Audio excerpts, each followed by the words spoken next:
6 arrested as riot police clash with protesters at the Kings North climate camp. One MP condemns police tactics as aggressive.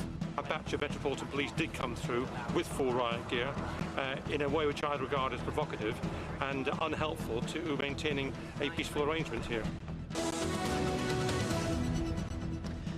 Good evening. Police in riot gear have raided the climate camp at Kings North in North Kent. 6 protesters have been arrested. Kent Police have told us they went in to allow safe access for emergency vehicles. But protesters say those tactics were heavy-handed and provocative, a claim backed up by an MP who witnessed the scenes. The demonstrators' aim is to prevent the building of a new coal-fired power station at Kings North. What they call their week of action will end on Saturday, when organisers say 1,000 of them will close the existing Kings North power station. Kent Police promise that that won't happen. Well, Ian McLaren is in Kings North now. Ian, what's been happening there today? Well, Sangeeta, there are now some 700 to 800 people inside the camp behind us, behind those gates. And if ever there was any doubt that Kent Police took their presence seriously, then we saw that today. Twice they entered the camp, police in riot gear on one occasion, clashing with protesters inside. Now, Kent Police say in the last few minutes that so far 10 people have been arrested today, 12 in total since the camp started to be built here. Now, the battle lines are clearly firmly drawn and the campsite has only just begun. These were the scenes as scores of police in full riot gear swarmed onto the campsite this afternoon. There were angry exchanges and scuffles between camp residents and officers. According to the police, protesters were given 3 hours to move vehicles they said were blocking the entrance to the site, but they've made no attempt to do so. But in the confusion, Sussex MP Norman Baker, who was visiting the site, said he witnessed many violent scenes.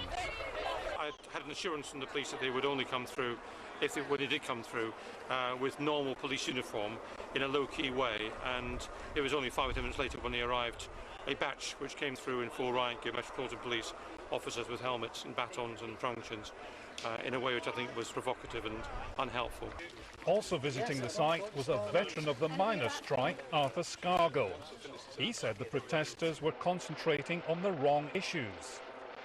I'm here to put the alternative case and point out that the demonstrators here today, good as they are selecting the wrong target and the wrong fuel. They should be selecting the nuclear power stations, which are the real threat to Britain. Earlier, a group of activists arrived in Kent. They'd been banned from travelling to the Hoo Peninsula as part of their bail conditions following an earlier protest in Yorkshire.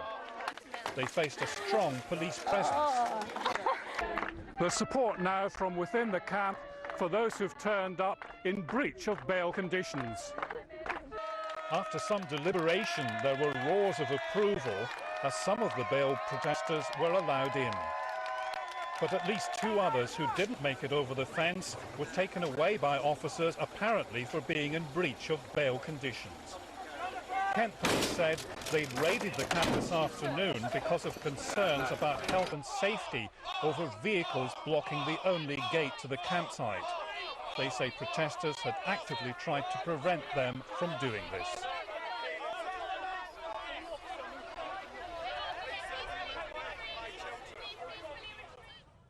McLaren now.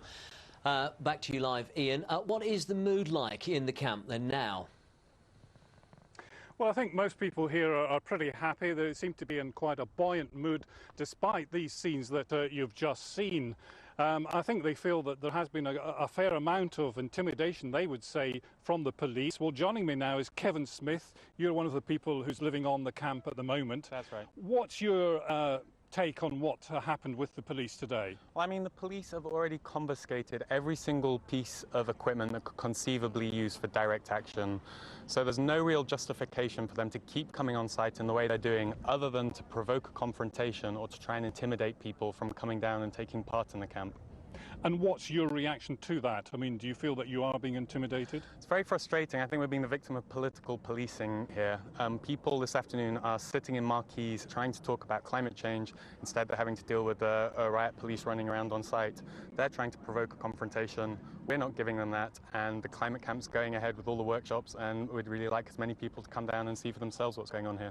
They would say that they're here because some of your people have said you're going to try to shut down the Kings North power station at the end of this week. We're going to be partaking in a mass direct action on Saturday to try and shut down Kings North power station. That's fair enough if the police want to arrest people then when that's happening. They don't have the right to be intimidating people from coming here and talking about important issues to do with climate change in the way that they're doing. Are you going ahead with this action on Saturday? Oh, yeah, we're going ahead with the action on Saturday. We're going ahead with the next 4 days of workshops, and people, please come down and see for yourselves and don't let yourselves be intimidated. OK, Kevin Smith, thanks very much indeed for joining us. Just to reiterate what Kent Police have been saying today, they say they came here because of health and safety issues. They say the entrance to the camp was being blocked by vehicles and they had to act to sort that out. The other thing they're saying is that so far today, 10 people have been arrested, 12 in all, since the climate camp began. OK, Ian, we'll obviously continue to follow the story. Back with you a little bit later. For now, thank you. Meanwhile, this is the main story in the southeast tonight. Riot police have clashed with protesters at the so-called climate camp in Kings North in Kent. Well, let's cross live to Ian McLaren now. Ian, remind us what's been happening there today. Well, Sangeeta, there are hundreds of people in the camp now and it's all quite peaceful at the moment, but that wasn't the case 2 or 3 hours ago when Kent police swarmed onto the site with riot gear. There were angry clashes between the two sides, as it were. One of the local MPs, Norman Baker, was there and he said he witnessed violent scenes with the police describing what he described as using heavy-handed tactics completely over the top for what was going on. What the police have been saying is that they're here because there was a health and safety issue of vehicles parked outside the gate, and they'd asked protesters to move those and they hadn't done so, and that's why they acted as they did. Kent police say they've made 10 arrests in total today. They'd also raided the site earlier today at about 5:30, 6:30 this morning. And in total, since the camp was set up, 12 arrests have been made. Meanwhile, people on the campsite here are saying that they will go ahead with their plans to shut down Kings North power station on Saturday as part of their campaign to draw attention to the fact that they say that would be a foolish thing to do at this time. It would be foolhardy to see more coal emissions at a time like this. Ian, thank you very much.